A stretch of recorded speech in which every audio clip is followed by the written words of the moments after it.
जय हिंद दोस्तों, स्वागत है अपने इस YouTube चैनल में। दोस्तों, आज के इस वीडियो में एक बार फिर से हम कक्षा 12 के विद्यार्थियों के लिए समाजशास्त्र का ये जो है दीर्घ उत्तरीय क्वेश्चन लेके आए हैं, जो परीक्षा की दृष्टि से बहुत ही महत्वपूर्ण रहेगा। तो आइए देखते हैं बच्चों, परीक्षा भी नज़दीक है तो ये सब क्वेश्चन जरूर पूछे जाते हैं। क्वेश्चन है कि उपनिवेशवाद क्या है बच्चों।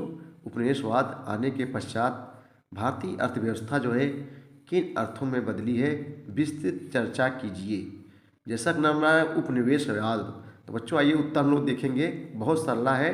देखो, उपनिवेशवाद का जो तात्पर्य होता है उस नीतिगत विचारधारा से है जिसके अंतर्गत कोई साम्राज्यवादी देश किसी अन्य देश पर अपना प्रभुत्व यानी वह शक्ति प्रभुत्व स्थापित कर उस पर अपनी सत्ता बना लेता है, उसे ही बच्चों उपनिवेशवाद कहते हैं।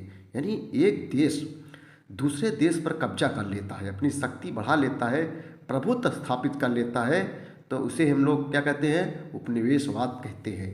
देखो, ब्रिटिश उपनिवेशवाद पूंजीवादी व्यवस्था पर आधारित था। इसने प्रत्यक्ष रूप से आर्थिक व्यवसाय में बड़े पैमाने पर जो है हस्तक्षेप किया, जिससे ब्रिटिश पूंजीवाद का जो है विस्तार हुआ और जो है मजबूती मिली।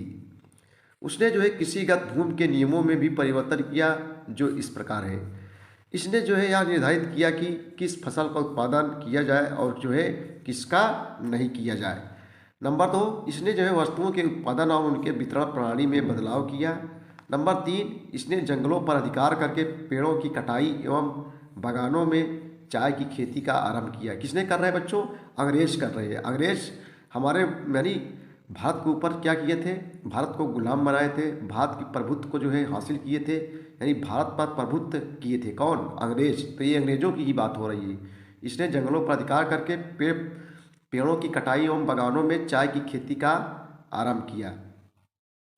जंगल कानून ने पूर्वोत्तर भारत पर प्रभाव डाला। इस कानून के अंतर्गत ग्रामीणों, चरवाहों व गड़रियों का जो है जंगलों में प्रवेश प्रतिबंध कर दिया गया। गड़रिया जो बकरी वगैरह भेड़ का पालते हैं उन्हीं को कहते हैं। उपनिवेशवाद आने के बाद भारत में पुराने हस्तकरघा उद्योग के साथ साथ अन्य हाथों से बनाई जाने वाली वस्तुओं के बाजार औद्योगिकरण के कारण जो है क्या हो गए, बंद हो गए। जब से अंग्रेजों के सब उद्योग धंधे चालू हो गए।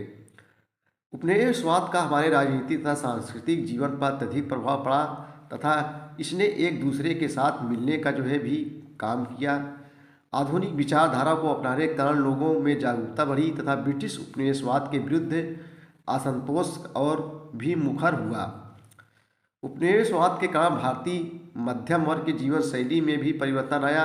इनका खान पान, भाषा तथा पहनावा भी बदल गया। उपनिवेशवाद के कारण बच्चों पूरी राजनीतिक संरचना ही बदल गई।